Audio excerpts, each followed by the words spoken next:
Gerry Ryan, the Ryan Line on 2FM, Ireland's number one.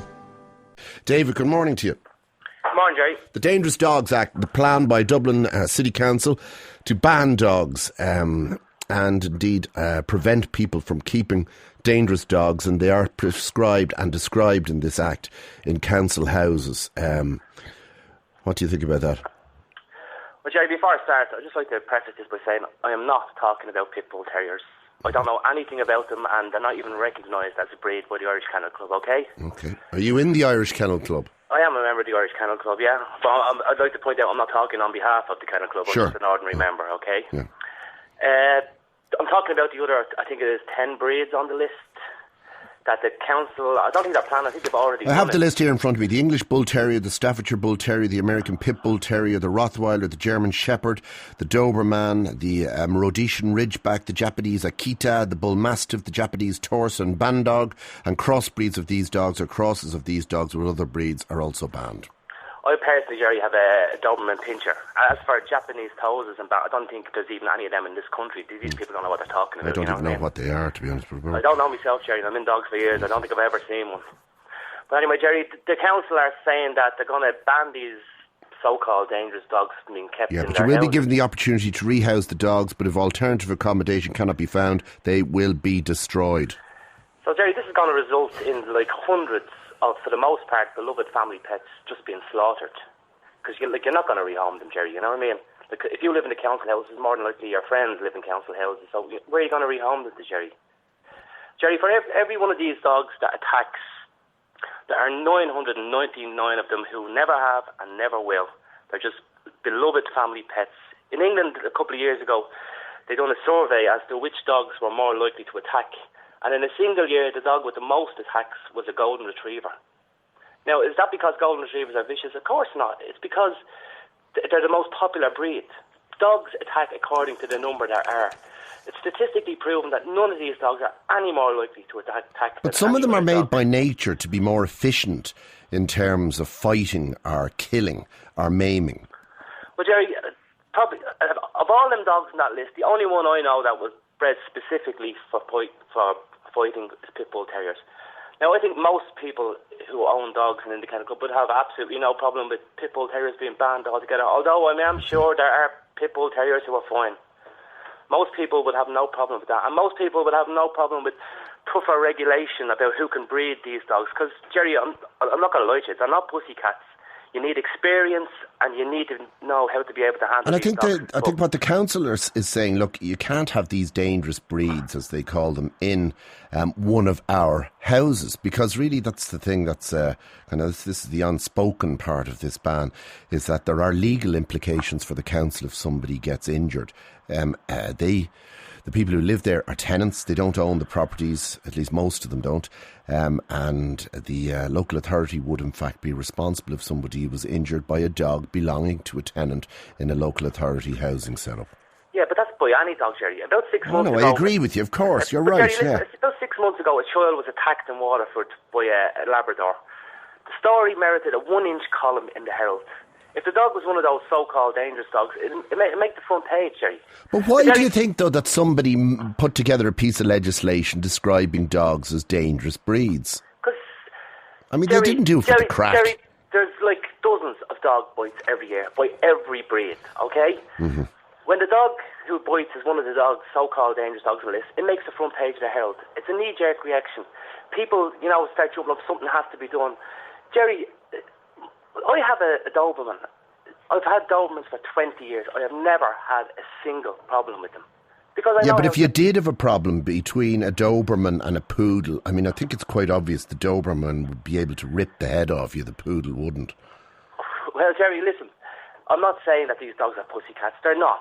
And I'm not saying that they shouldn't be controlled. No, and you're obviously sensible and experienced, Gerry, and you know what you're doing, but not everybody does. You see, that's the problem, isn't it? Well, then, Gerry, if they want to toughen up the legislation as to who can breed these dogs, no one who belongs to the kennel club will have any problem with that whatsoever. Yeah.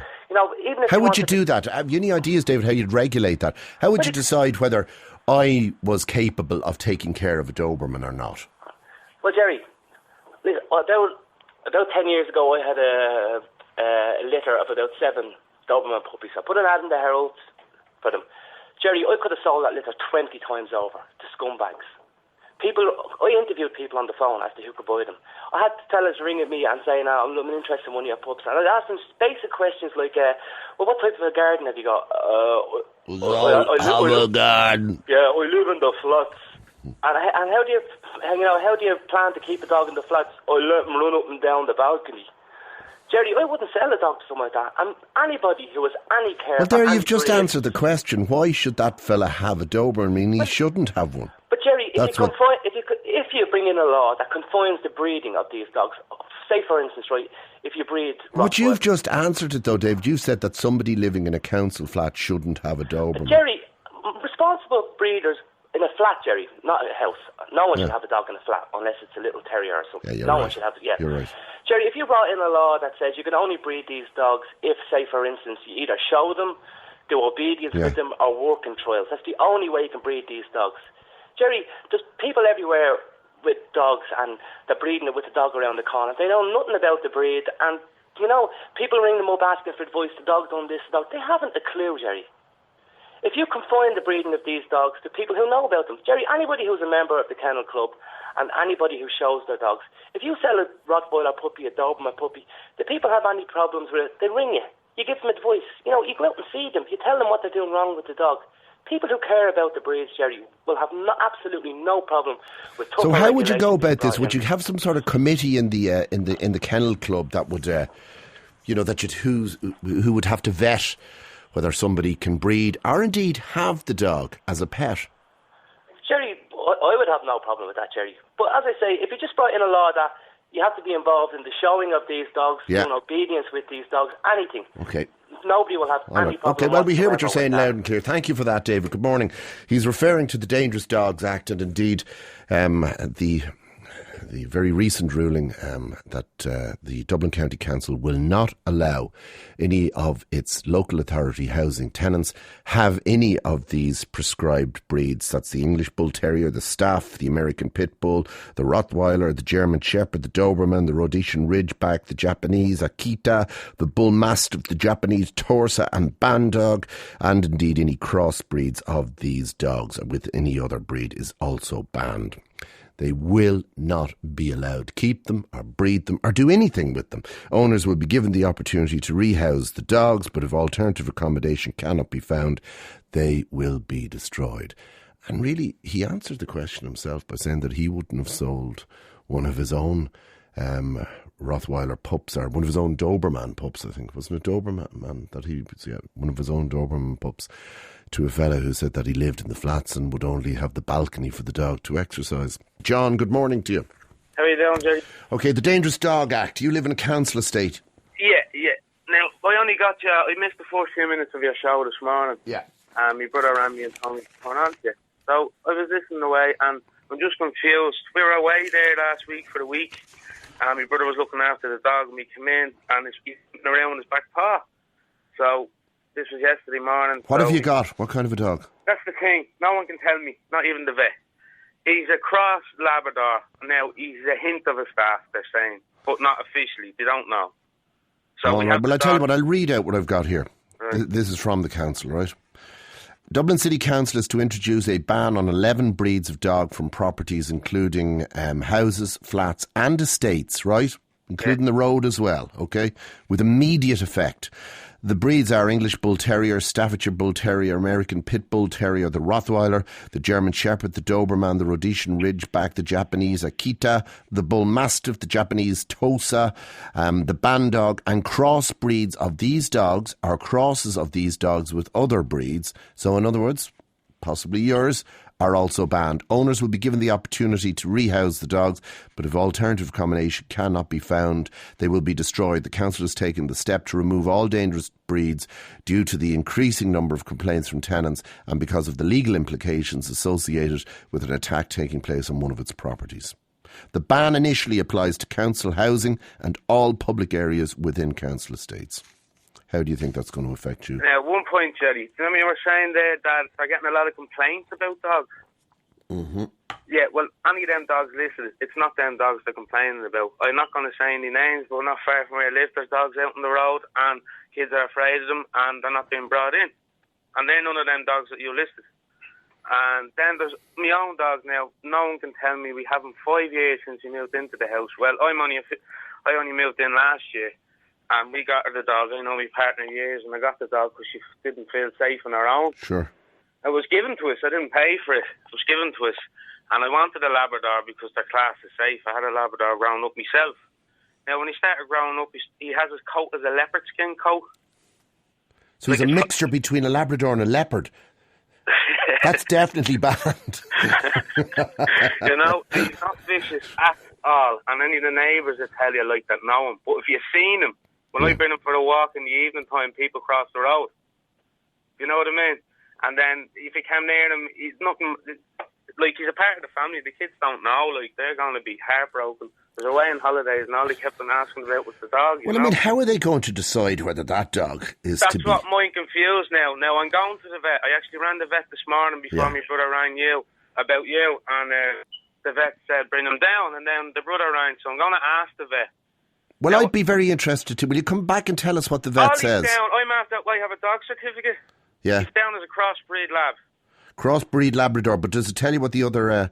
that tells you what the main breed is, but it doesn't tell you what the other... It just says crossbreed lab. So technically would it be all right there? Or? Well, I mean, if it's not a Staffordshire, if it's not a Pit Bull, if it's not a German... Now, my brother his partner's a good dog lover. Yeah. And he ran me before. You remember at that time we had incidents of wild back dogs getting bitten in England? They get like That's Gerry, right, yeah. Well, they had a picture of my dog. He ran me. I didn't see it on Sky News.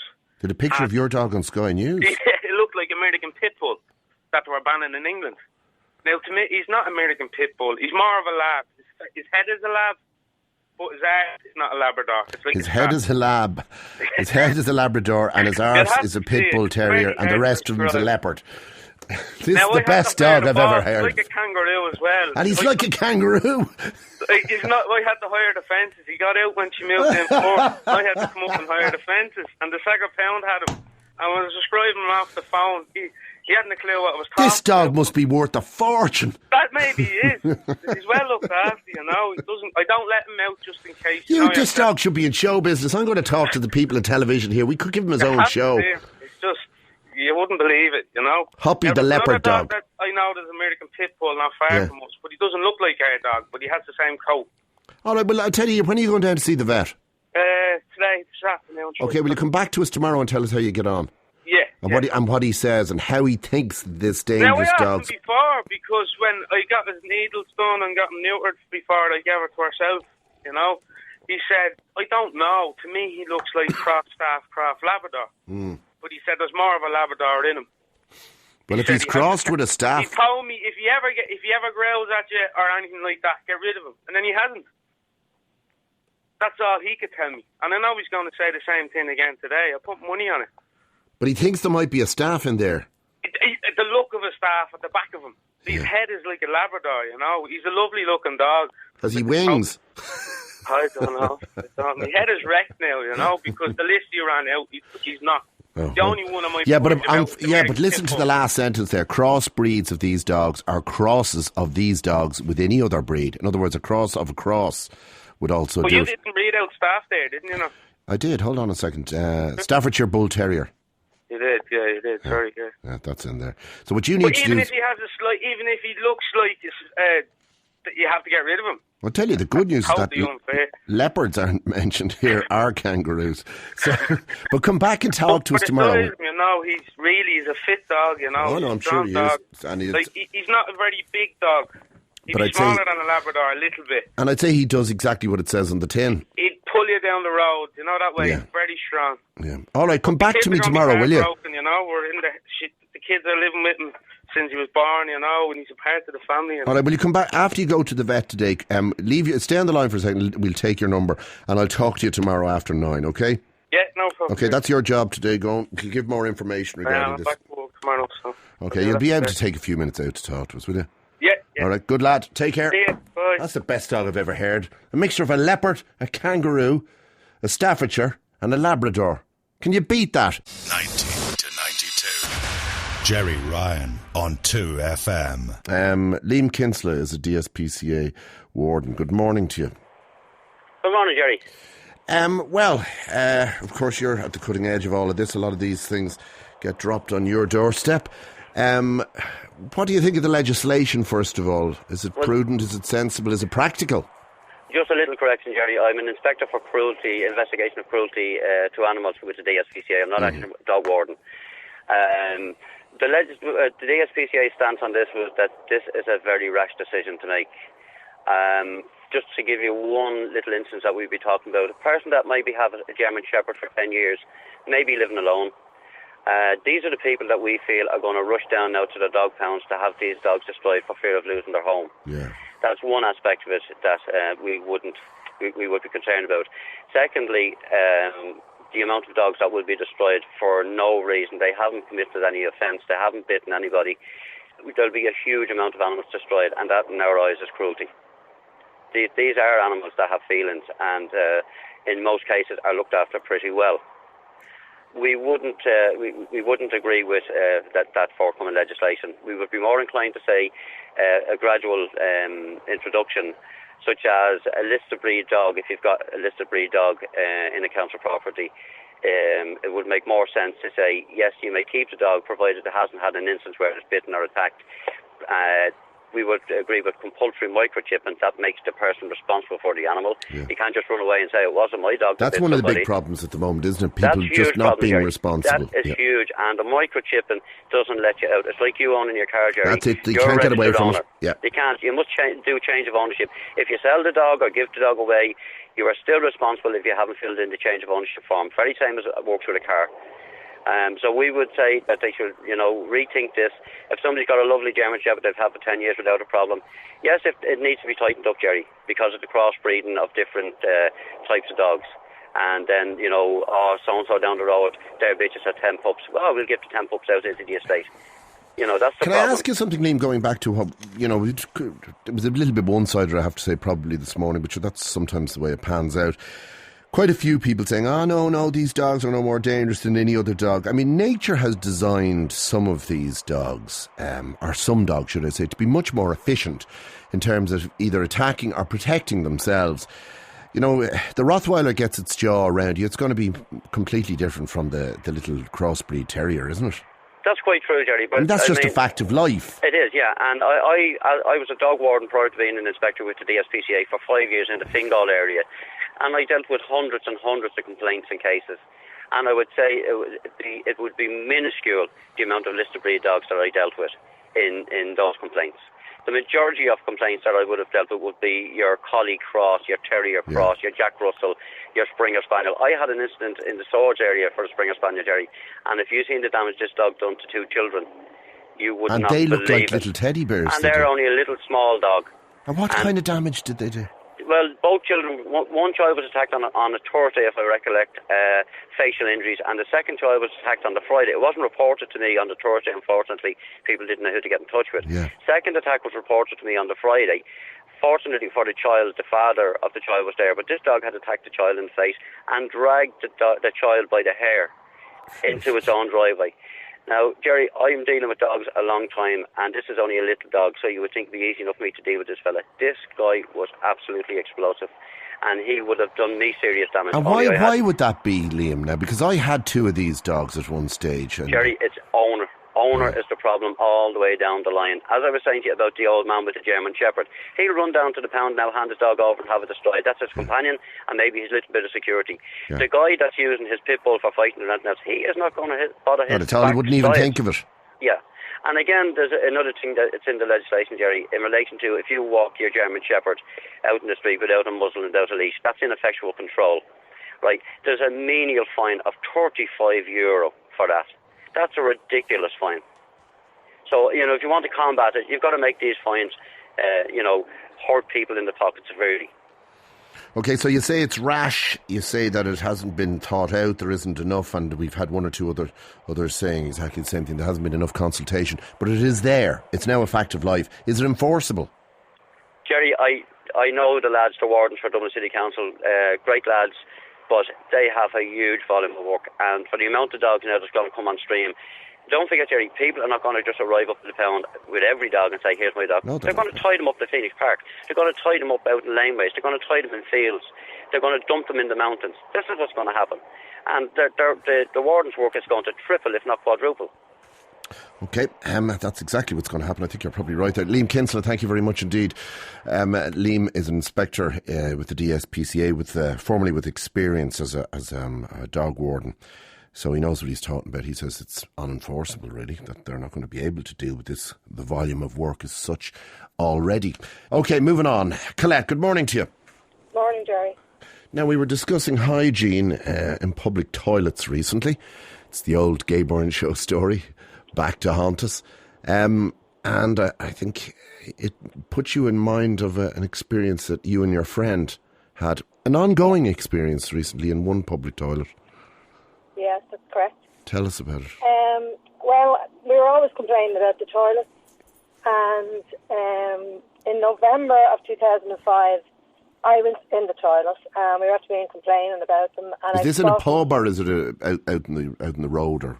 It was in a pub. In a pub, okay. Yeah. In Dublin? In Dublin, yeah. And I spotted a pubic hair on the floor to the right-hand side of the toilet. Yeah. Now, I said it to my friend. Times had passed, but anyway, I was going in and out, and a couple of months had passed, I went in, and I said, geez, I can't believe that hair is still on the floor. The same pubic hair? That same Are you hair. absolutely certain? I'm at 100% positive. Between 10 of us, we watched it, and it didn't disappear till March of this year. And it was spotted in November of 2005. So the same pubic hair was in this ladies' lavatory in a pub. What part of Dublin? What part of Dublin? Yeah. Dublin 7. Would I know the pub? I don't know. But the same pubic hair was in this lavatory for 2 years. For 2 years. You're absolutely certain it was the same. I am 100%. We were having a celebration. Because they're all curly. I know that. Yeah, no, it was like that, honest to God, Gerry, we couldn't believe it ourselves that the same hair was there. And we inquired was the toilets clean, and we were told it was cleaned twice a day. Good God. Yeah. That's true. Well, that beats Banner, doesn't it?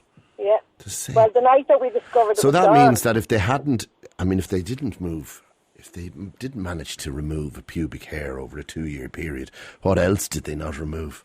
Exactly. Mother of God. Yeah. Exactly. And of course you kept going to the toilet there, did you? Well, we were watching it, yeah. We'd be there on the weekend. And would you let your bottom touch the seat? No way. No way. No way. So you do the old hover, eh? Yeah. I'm used to hovering. Yeah, it would seem a lot more women hover really than we really understood, or we men understood, should I say. Yeah. Well, God, well, if it was a man's toilet, you'd sort of say, well, no, sorry, nobody's toilet. 2 years. yeah. Oh, my God. Can you imagine the amount of bacteria that must have been having basically one big, long germ festival? Yeah. In there. It's pretty disgusting. It is. And did you tell the proprietor? Did you tell the barman? We had asked him was the toilets cleaned, and he said yes, twice a day. Twice a day. But did you say, look, there's a pubic hair in there? It's been the same one that... Well, we didn't say what it was. Well, No, we said you- there's something on the floor in there that we've been watching, and it hasn't disappeared. I think this would have been about 2 or 3 months after. And what did he say to that? They're cleaned twice a day. Yeah. That's all.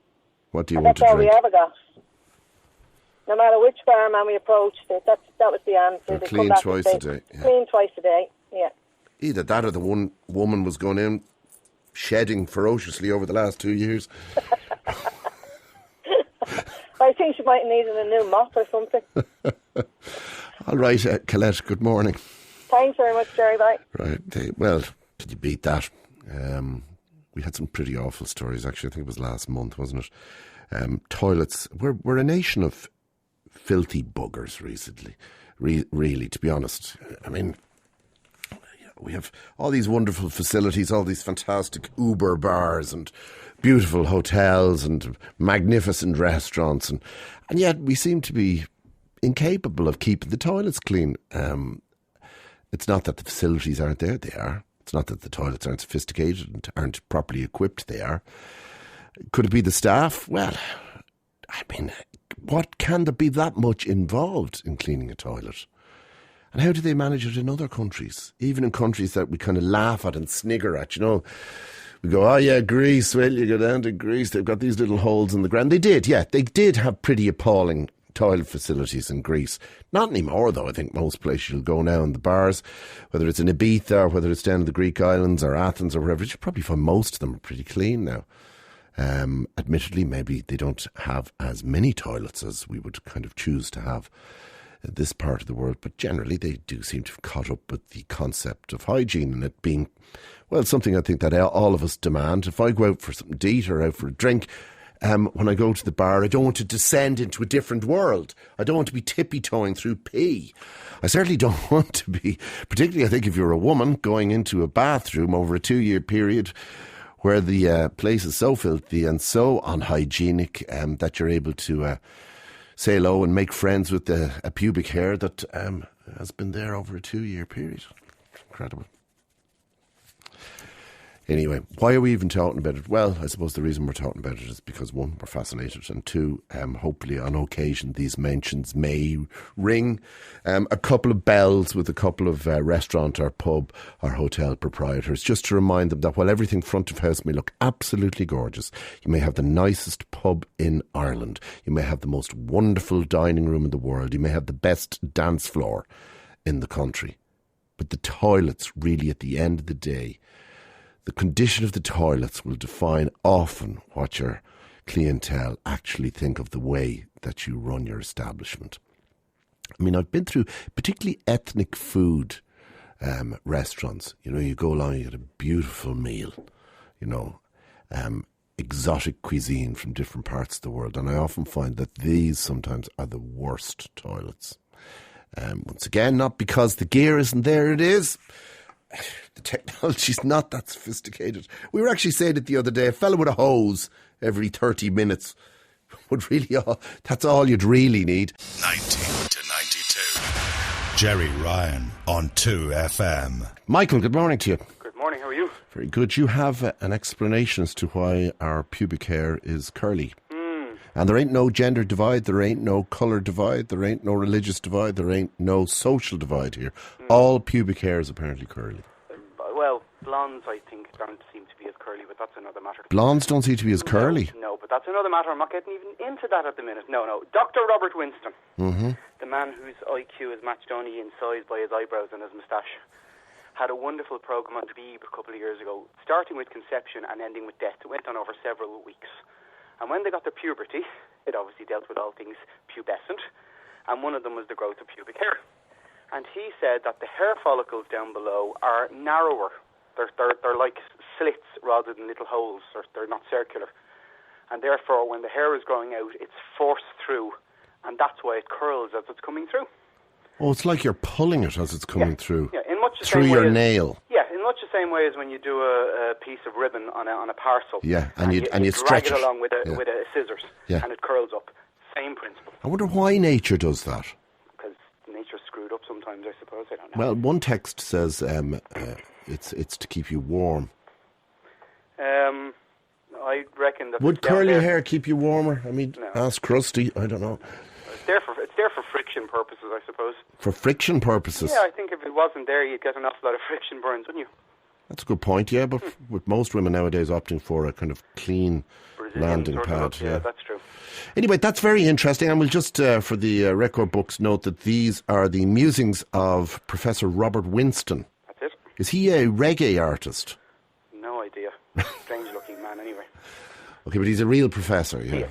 Okay, well, very useful information, Michael, and thank you for passing it on. Most welcome. Good morning to you. The reason that your pubic hair is curly, it's because the little holes that it's coming out of, your body, are apparently smaller than the standard hole, and as it's been forced out, it gets kind of stretched, not unlike a ribbon, around a parcel, being stretched by a knife to make it curl. Sean, good morning to you.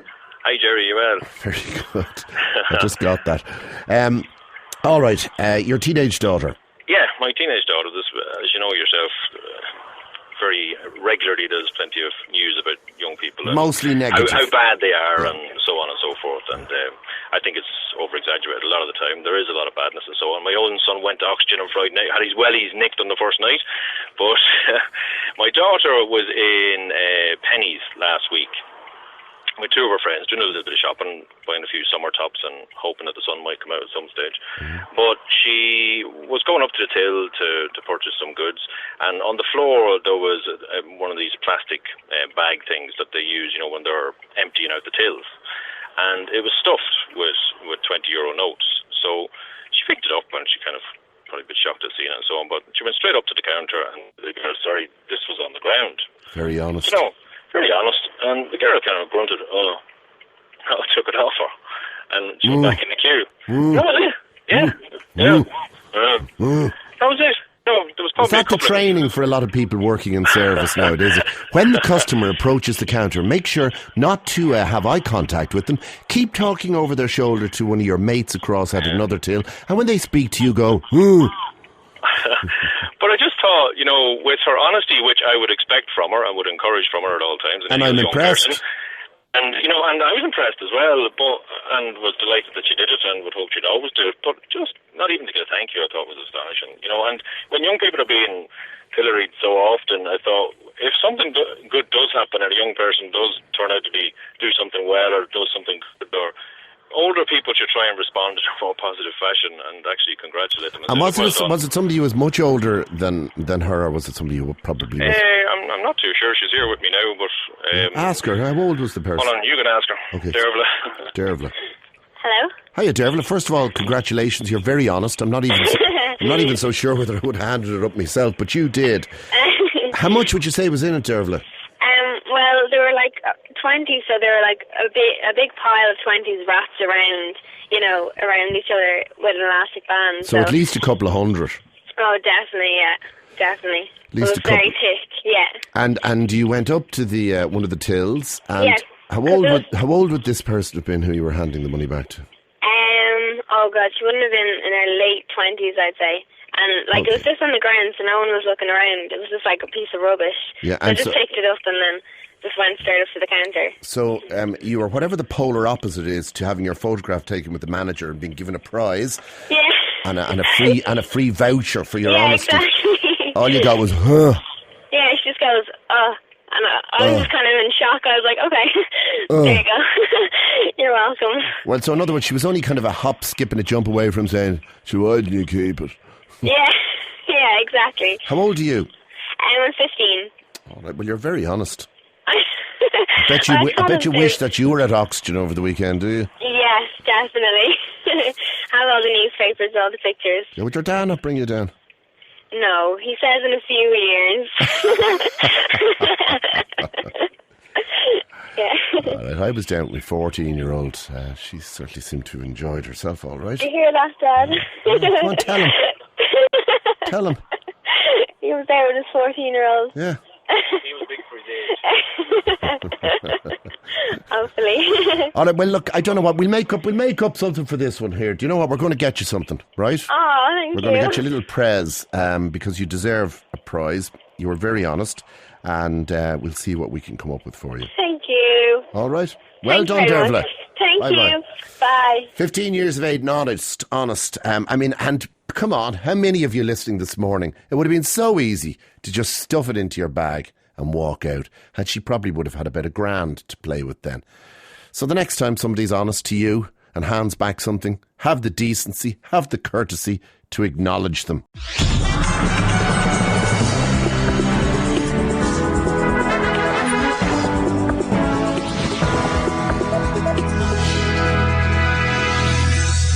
It's raining men! Hello there, I'm Dubbo with the top stories.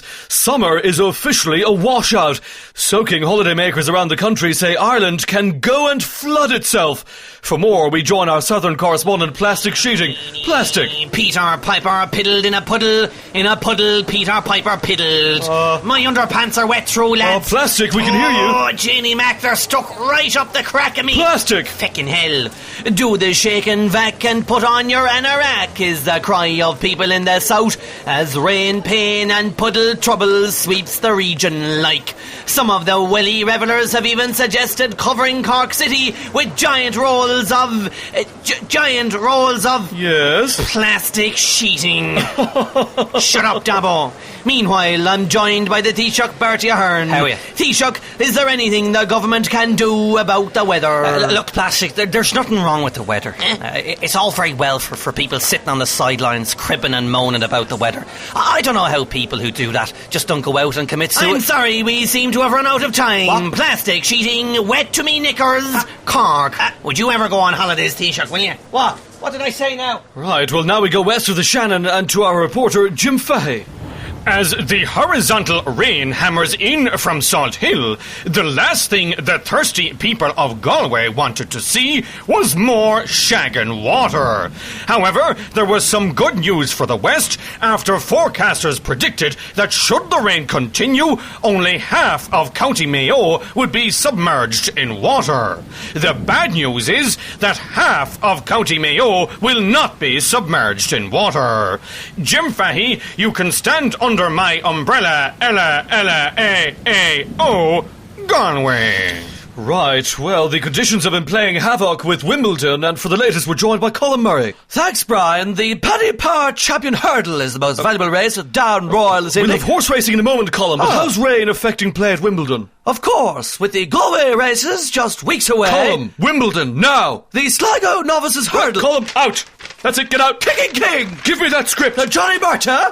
No more! Beef or salmon? Get out of here! Oh, sorry about that. Finally, we're joined in studio by weather forecaster Gerald Fleming. Gerald, how long do you expect this wet spell to last?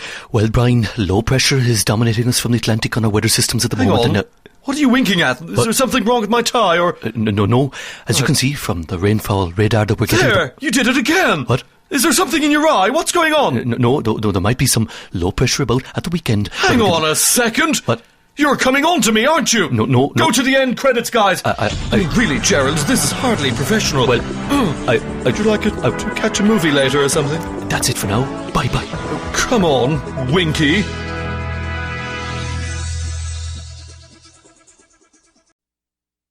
Brian, good morning.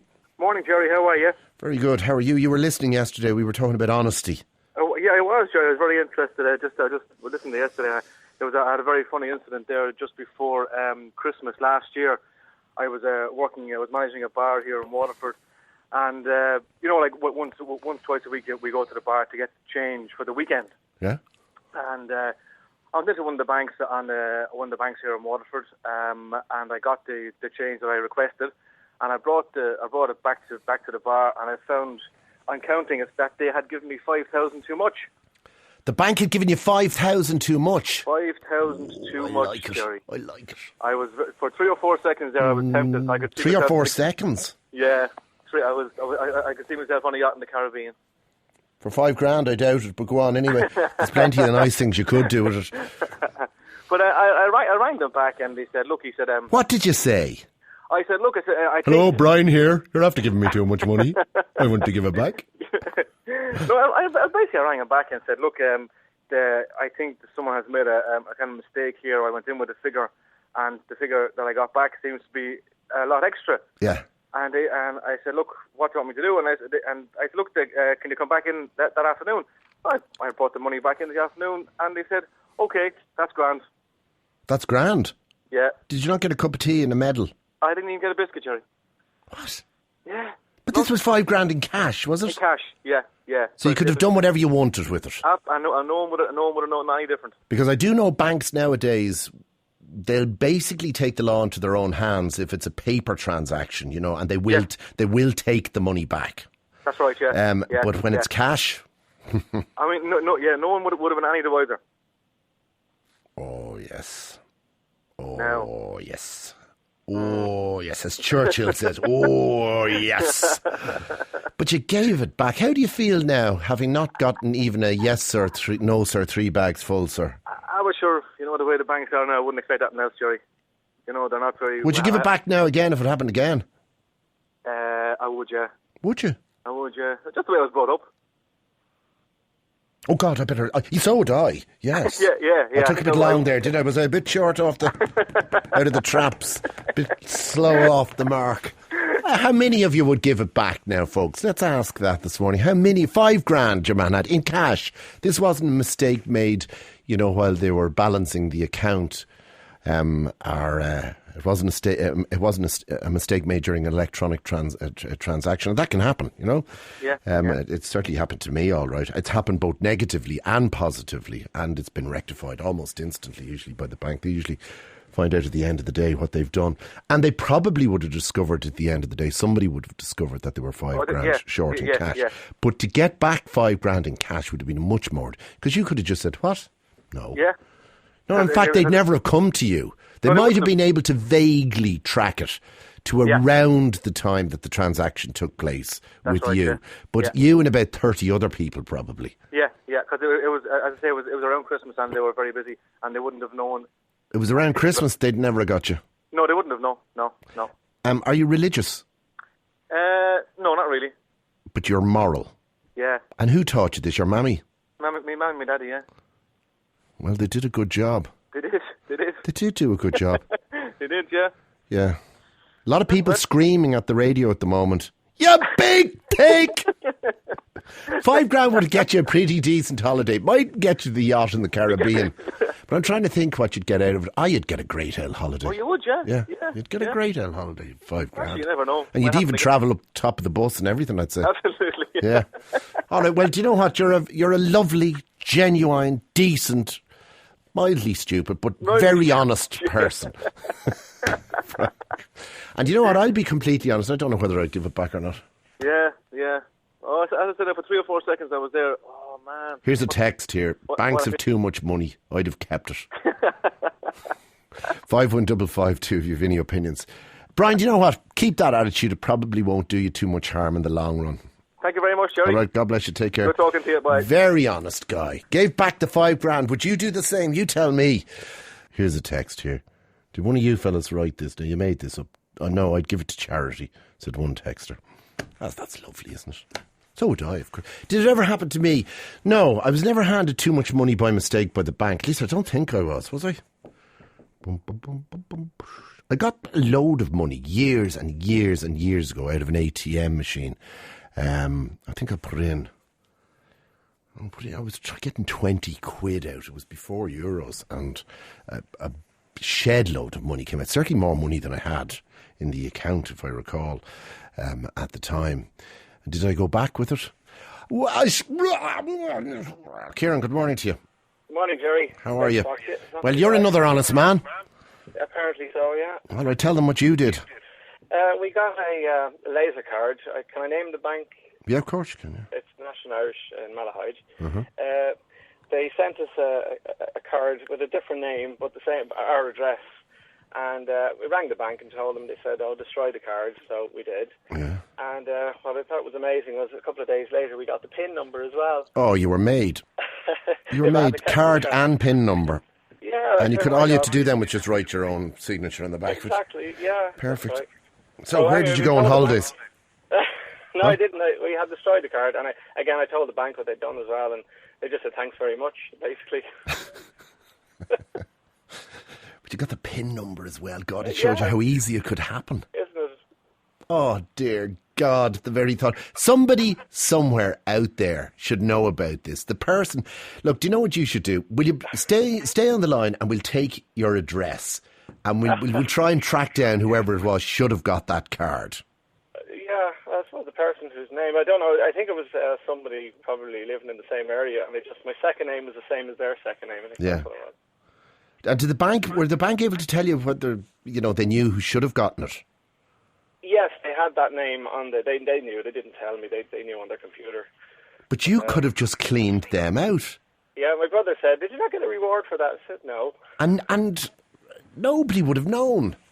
No. I mean, they would have had maybe some footage of you as you approached an ATM machine, but sure, you could have worn your balaclava. Another honest man, and he got nothing. Good morning, Kieran. Thanks very much, Gerry. There you go. Millions wouldn't. Here's a text, 51552. I wouldn't give it back. It was their mistake and their loss, says one fella. Morris, good morning to you. How are you? Morning, Gerry. How are you? Very good. Well, tell us. Well, I got a letter from the bank. I suppose it's gone back maybe 6 months ago now, saying thanking me very much for my custom that I was after paying off my €250,000 mortgage in full. And had you? No, I had about 50 quid of it paid. Oh, God, wouldn't that be so beautiful? Please let such a thing happen to me. Yeah. Oh, my mortgage is enough to, well, float a small country, to be honest. Yeah. And for one brief moment, did you look at it and go, oh, please, God, make this be true? Yeah, I did. Like, I read the letter, I suppose, about 400 times. Like, of course you did. And I said, oh, God, what's how could this happening have here? happened? Maybe I made a lot of money and I just forgot about it. I could have bumped my head. Maybe I won the lotto and I've been wandering around in a fog for a month and I've just come to. Yeah, I was thinking, like, do I have a rich uncle in America that Who didn't know paid about it off like, for you, yeah. Yeah, he's great. Or maybe just some kind of hippie in the bank decided, man, I'm going to do something cool. I'm going to pay off this guy's mortgage. That's all it would take, by the way. It's just a couple of moments on the old keyboard there, and you'd be home and dry. That's all. But I rang the bank. Well, I didn't. I had to go for a bit, and they missed a couple of payments. They never took them out. Because you'd paid off your mortgage. Because I paid off my mortgage, and I got all these letters saying, like, do you want to invest your money now in stocks and shares and all this kind of stuff with us? And so next I said, I better give him a ring. So I rang my solicitor, and my solicitor advised me. He said, you're kind of obliged, he said, to ring him. And he said, just put him in the picture. So I rang him, and they said, oh, no, that we don't know nothing about this. Like, so about 3 weeks after, I got another letter out saying that, I went for a top-up on the mortgage, and I got another letter out saying that, it seems it was a top-up, we changed your accounts, that's where the problem was. But I went back to them, but they sent me out a letter anyway saying I still owe them 220,000. So they managed to figure it out. They managed to figure it out after. So I got away without paying. For a few brief weeks, you were a very wealthy man sitting on a valuable property with no debt. I wasn't. Tell me this, since I've never been in that position, I've never not been in debt in my entire life, except when I was in primary school. What did it feel like, Morris? Kind of shocking, really. Was it good? It was indeed very good. Was it nice to wake up in the morning and look out at the sun shine and know that you didn't owe anybody any money? Yeah, to wake up in the morning, yeah. Will I go to work today? Will I go to work today? Yeah. Do I need the money? Oh, Lord. God, that would have been beautiful, wouldn't it? That was nice for a few weeks. It was good for a few weeks. By the way, did they penalise you for not paying the mortgage over that period of time? They didn't know, but the only thing is that I'm having kind of trouble now getting the interest relief. Yeah. I'm having trouble getting that back now. So they said they're sorting that out now for me, and you only get that in your first mortgage, like. Okay. And this is kind of my second one now. If the solicitor hadn't advised you, by the way, I'm not so sure whether his advice. I mean, his advice was probably morally correct. I'm not necessarily sure whether you're legally obliged to do anything about it. But if you had it all to do again, it could be still. How many years would it have taken before they noticed? I don't know. They probably only would have noticed if you went back to get more money from them. Oh yeah, they probably would have never thought anything about it. Only for that. So how do you feel about that? Sick. Yeah. I bet. Good morning. Morning. Oh, God, just for a couple of weeks he was a wealthy man. Here's a text here. I found a neighbour's purse. Oh, this isn't nice. I found a neighbour's purse with nearly €200 in it. Brought it back to her. She slammed the door in my face when I gave it back. Never again. That's John and Claddagh in Galway. What kind of who was that, Mrs. Havisham? I mean, why would anybody do that? You arrive up to give back the money and then slam the door in your face. I'd kick the door down. No, obviously I wouldn't, because it's illegal. Sorry. No. Some people are very ungrateful though, aren't they?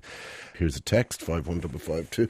That happened to me with 200, and the bank manager brought me in and handed it back and told me that the bank doesn't make mistakes.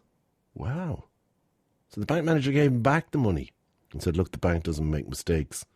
The bank does make mistakes, and I think that was just the manager being nice. Andrew, good morning to you. Jerry, how are things? Very good. You got a car loan for €14,000. That's right, I did indeed, about 4 years ago, and I got it twice, fortunately or unfortunately, got it twice. They sent you 2 cheques? Well, they put it into my account twice. Twice? Once before Christmas and once after Christmas. Oh, yeah. And, 28 grand. That's it. Get a nice car for that. Indeed. And what did you do? Well, I hung on to it. Well, I got the car first of all, so that got rid of 14 grand of it. And then you were looking at the other 14 grand going, ooh, yes. Yeah, exactly. And then it Couple became... of things I could do with that. Yeah. It became 13,900, 13,750, you know yourself. Oh, yeah. And when it got to chipping about... away at it. Chip. So when it got to about 12,900, I said, it'll come back to me at some stage, so I better ring them. So I rang them and told them and gave it back to them.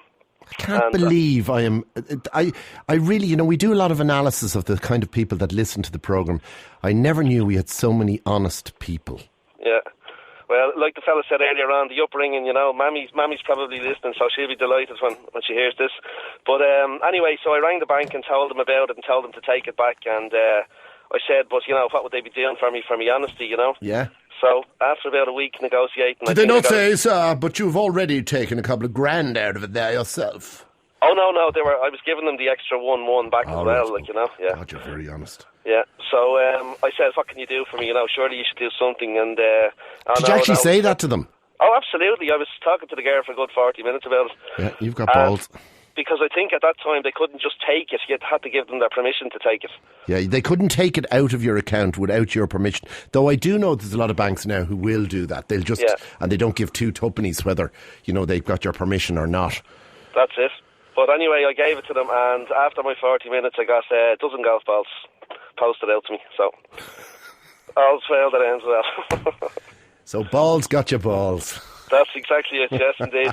Jerry, can I say a quick hello before I go to Deirdre, Connor, Kieran and Dara who are at home probably listening to this. Good morning, Deirdre, Connor, Kieran and Dara. That's it. Take care. Tony, good morning.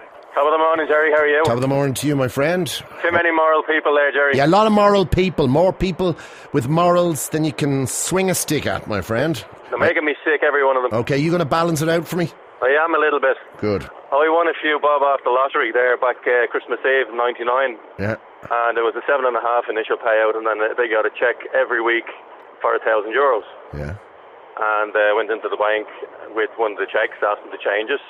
And they gave me back an envelope, and off I went my merry little way. Opened the envelope, and there's £2 grand in it.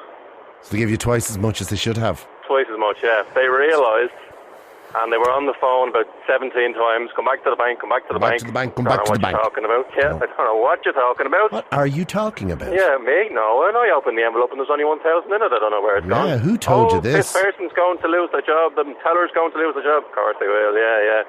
Well, I took me £1,000 and off. I went and bought a bottle of champagne or something with it. Did you ever go back to the bank? I did, of course, yeah. And what reaction did you get when you went back into the bank? I just put the angel's face on. I don't know what you're talking about. Me? Yeah. Oh, no. They polished me halo. €1,000, that's all that was in my envelope. Yep.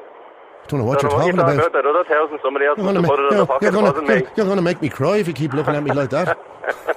So you spent it. What'd you spend it on? Oh, God knows. Anything and everything at that stage had more money than you what to do with. Yeah, you are. I wouldn't say, by the way, it took long to spend it either, for that matter. No. And by the way, can I just ask you something? When you win £7,000 or whatever it was you won on the lotto. 60. 60 grand you won? Yeah, it was a 7.5 initial payout and then a grand a week for the whole year. And it's not the way they do it. They don't give it to you in one lump sum. Oh, well, it was a special because it was the millennium. It was the Christmas Eve 99. Nice, though. Very nice. Yeah, it did me. Very nice. Here's an email, grs@rte.ie. Comes from Lynn. I won't give any more details because we don't want poor old Lynn to be identified. When my new cooker was delivered to my home, the packaging was covered in stickers saying that it was the one that I had ordered. She was looking for an upgrade, I think. The invoice said it was the one that I had ordered. But when I opened it, I found a completely different cooker inside. One that I would have ordered if I'd been a millionaire, if I could have afforded it. Did I say anything? No, I didn't. Working on the assumption that the delivery man couldn't possibly have known who they left what with. I'm not too sure of that, but read on. You'd think that Providence would have stepped in and broken it, or something along those lines. But no, 3 years later, my really posh cooker is still working just fine, and nobody knows but me that I don't own it. John, good morning to you. Welcome. How are you doing? All right. Now, you spoke to us yesterday. Yeah. And you were bringing your dog Rocky to the vet. We were talking about the new legislation, or at least a new order by Dublin County Council, that anybody living in local authority housing would have to only had a short period of time within which to get rid of any of the 11, I think there's 11 breeds that are completely prohibited. They're the dangerous breeds, and, well, the allegedly dangerous breeds.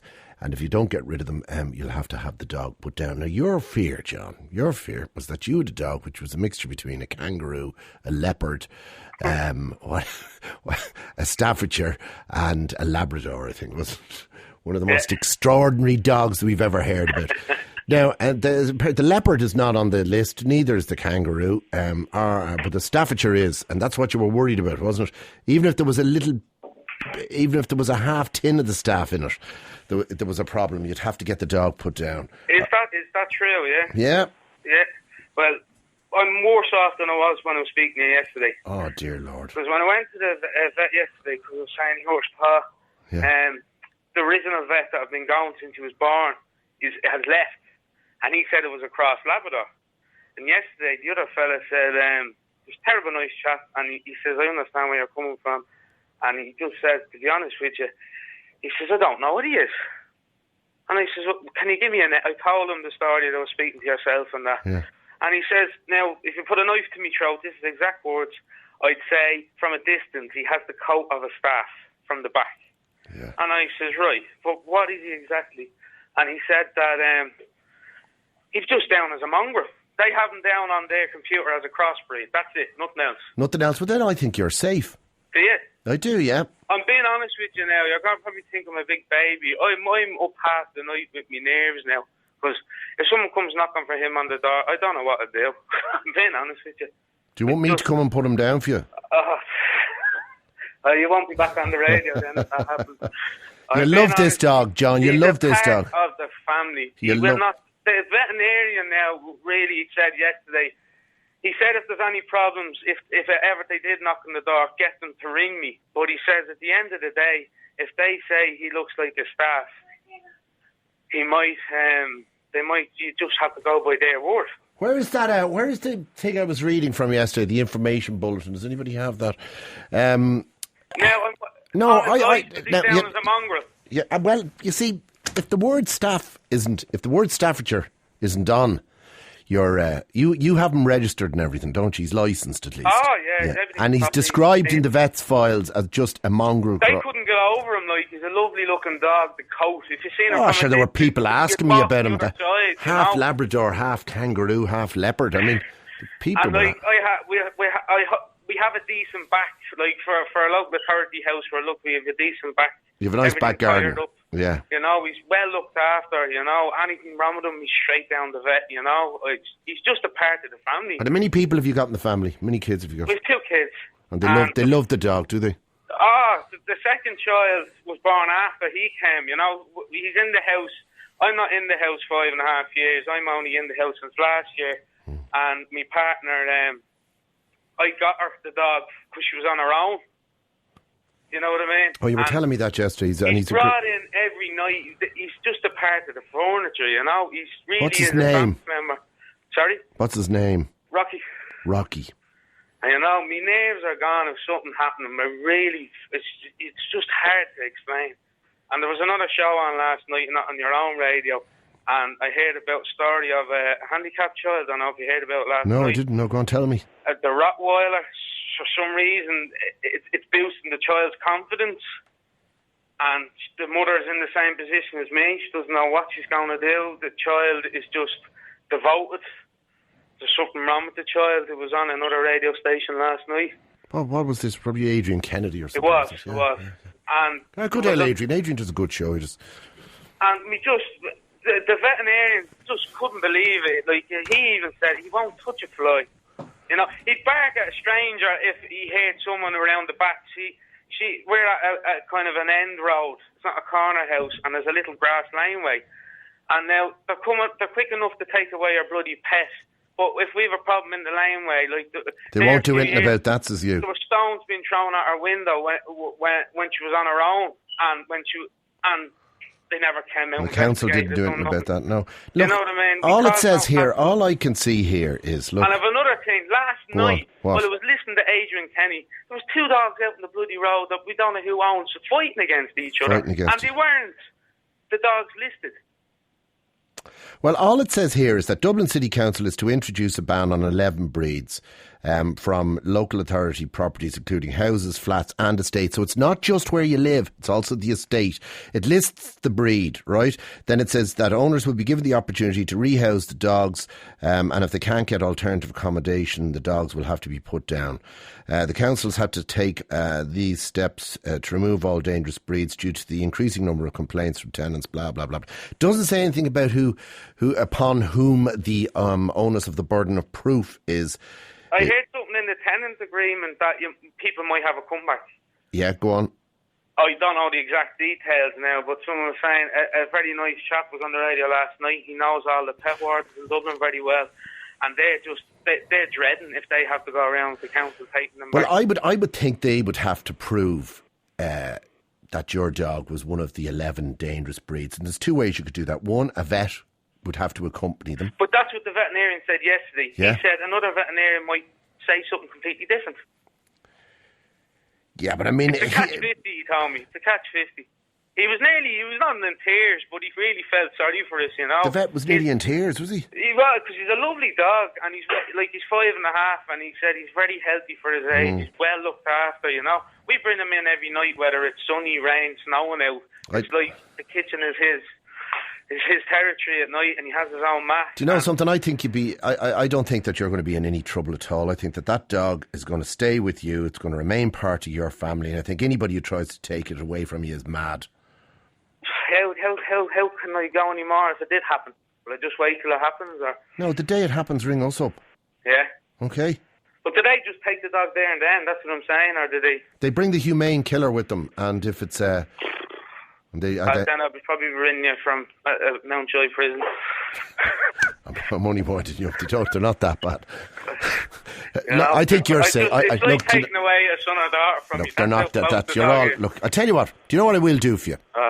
We will get in contact with with Dublin City Council, and we'll ask them exactly how they're going to make their decision, particularly in a case like yours where it's not clear at all. As a matter of fact, I would think that your dog is grand. That's what I would think. That's what the veterinarian said, and then he said another fella might say something different though. No, whoever's with the council, what they say. Well, do you want us to try and clear it up completely for you? I'd love to.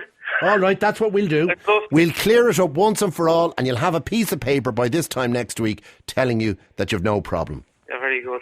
You're very good. Okay, take care. Thanks very much. Gerry Ryan, the Rhino.